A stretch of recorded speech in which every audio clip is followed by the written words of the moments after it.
Salam əziz izləyicilərim, kanalıma xoş gəlmisiniz.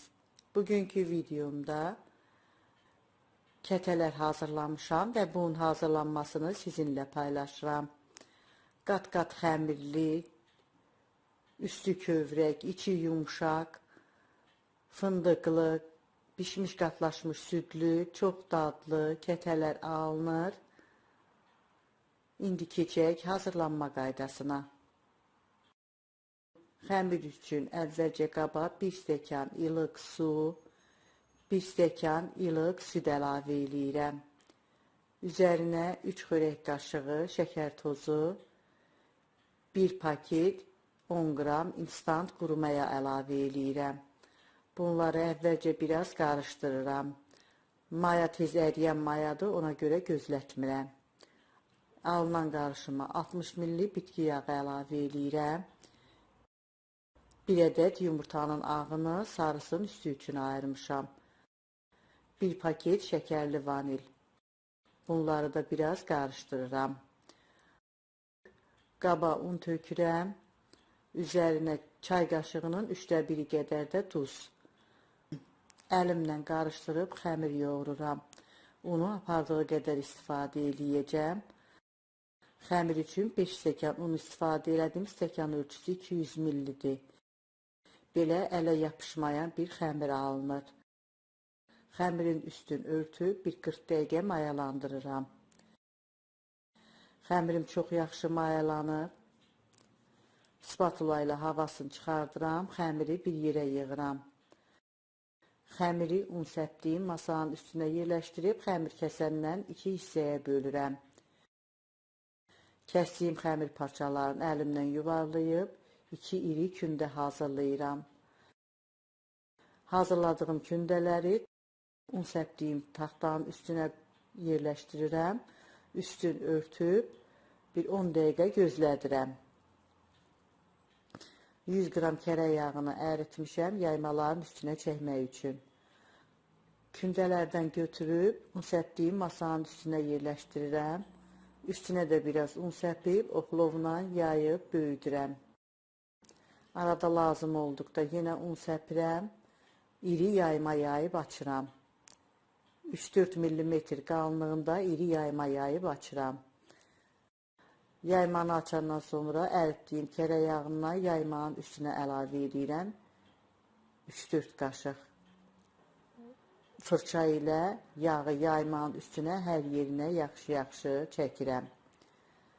Yağı çəkəndən sonra yaymanın bir tərəfini videoda göstərdiyim kimi üstünə gətirib qatlayıram. Əlimlə kənarlarını çəkib düzəldirəm. Qatladığım hissəyə də yenə ərinmiş yağdan əlavə eləyirəm. Onu da fırça ilə hər yerinə çəkirəm. Yaymanın ikinci tərəfini də üstünə gətirirəm. Onun da üstünə yenə yağ əlavə eləyib hər yerini fırça ilə yaxşıca yağlayıram. Yaymanın bir tərəfini üstünə çevirirəm. Onun da üzərinə yağ çəkirəm.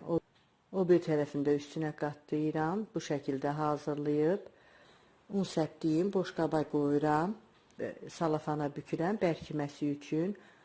Yarım saatlığa soyuducuya yerləşdirirəm. İkinci kündəni də eyni şəkildə hazırlayıram. Yağ çəkəndən sonra qatlayıram. Onu da boş qaba qoyuram. Yağın bərkiməsi üçün yarım saatlığa soyuducuya qoyuram. Hazırladığım qat-qat xəmirdən birini götürürəm. Un səpdiyim masaya yerləşdirirəm. Üzərinə də un səpib oplovla əvvəlcə üstündən biraz bastırıb genişləndirirəm. Sonra yayıb böyüdürəm. 4 künc şəkildə yayıb xəmiri böyüdürəm. Xəmiri yayandan sonra kənarlarının düz olması üçün artıq olan hissələri xəmir kəsəndən kəsib çıxardıram.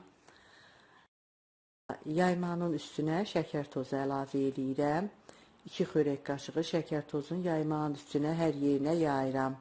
Şirin sevənlər 3 xörək qaşığı əlavə eləyə bilər. Ardından fındıq əlavə eləyirəm. Qovrulmuş fındığı robotdan keçirtmişəm. Biraz iri şəkildədir. Ondan da şəkər tozunun üstündən yaymağın üstünə səpirəm. Fındığı qozla da əvəz eləmək olar. Kətəni bişmiş qatlaşmış südlə hazırlayıram. Ona görə bişmiş qatlaşmış süd götürmüşəm kətə üçün. Sıxma torbasına yığmışam. Açdığım yaymanın bir tərəfindən 3 barmaq olmaqla məsafə qoyuram. Ara bir videoda göstərdiyim kimi qatlaşmış süddən xəmirin bir tərəfindən 1 çay qaşığı qədər əlavə eləyirəm. Çox yaxın eləmirəm ki, kəsəndə kənarlardan çıxmasın. Xəmirin bir tərəfini üstünə gətirib əlimlə biraz üstündən sıxıb bərkidirəm. Sonra yuvarlayıb rolet şəklində bükürəm. Bişmiş qatlaşmış südü cemlə, şokolad yağı ilə də əvəz eləmək olar.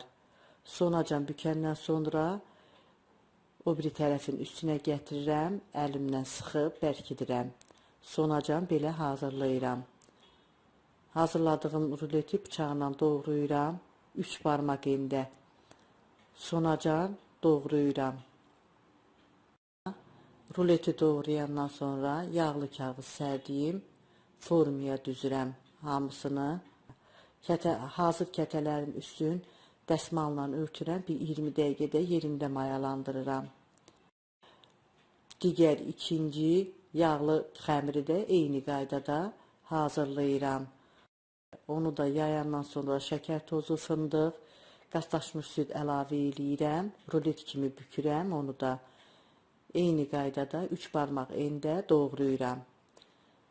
İkisini də eyni qaydada hazırlayıb yağlı kağız sərdiyim formalara düzürəm. Üzərinə ayırmış olduğum yumurta sarısından çəkirəm. Kətənin reseptini videomun açıqlama bölümündə qeyd etmişəm.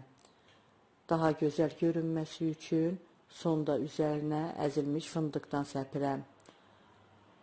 Hamısını belə hazırlayıram. Öncədən qızdırmış olduğum 180 dərəcəlik sobada 20-25 dəqiqə üstü qızarana qədər bişirirəm. İlk sobaya yerləşdirdiyim kətələr artıq bişib, sobadan çıxartmışam. Üstü, altı çox yaxşı qızarıb. Kəsək görək necə alınıb kətələr.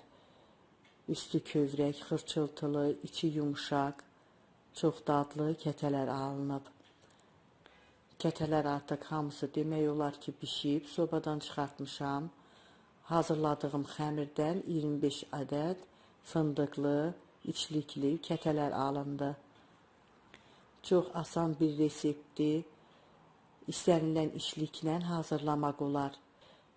İstəyə görə soğuyandan sonra üzərinə şəkər kirşanı da səpmək olar. Çay süfrəsinə yaraşan çox ləzzətli kətələr alınır. Siz də hazırlayın. Hazırlayan hər kəsə öncədən nuş olsun deyirəm.